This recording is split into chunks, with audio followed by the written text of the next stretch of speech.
Pour rappel, le jeu de 7, c'est 81 cartes toutes différentes qui présentent chacune 4 critères pouvant être déclinés sous 3 variantes. Nombre, 1, 2, 3, couleur, rouge, violet, vert, forme, ovale, vague, losange, et remplissage, vide, rayé ou plein. Numéro 3, le Céno.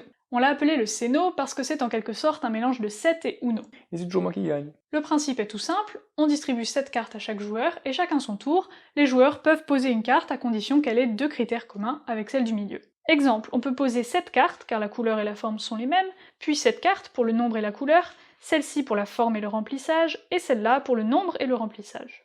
Comme au Uno, quand on ne peut pas jouer, on pioche, et si la carte fonctionne, on peut la poser. Si vous jouez avec des enfants jeunes ou qui semblent assez perdus en combinatoire, vous pouvez commencer avec moins de critères, en gardant par exemple seulement les cartes pleines pour éliminer le critère remplissage.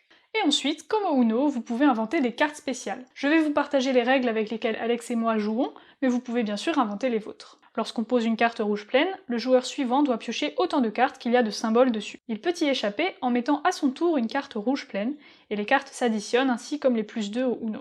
Lorsqu'on pose une carte violette pleine, on passe dans l'anti-jeu.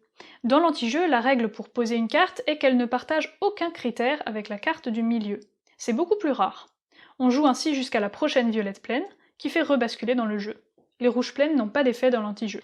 Lorsqu'on pose une carte verte pleine, que ce soit dans le jeu ou dans l'anti-jeu, cela ouvre une parenthèse d'une durée de n cartes, le nombre de symboles dessus. Au sein de cette parenthèse, la règle est un et un seul critère commun. Par exemple, Alex pose 7 cartes, je peux répondre avec cette carte qui a seulement la forme en commun, puis Alex met cette carte qui a le remplissage en commun, et la parenthèse est finie car il y avait 2 symboles sur la carte verte.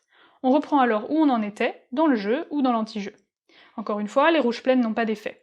En revanche, si une carte violette pleine est posée au cours de la parenthèse, elle prend effet à la fin de celle-ci, donc il faut sérieusement suivre. Enfin, pour faire écho à la règle du Uno, on dit Céno quand il ne nous reste qu'une seule carte, et dans l'anti-jeu, on dit Ones.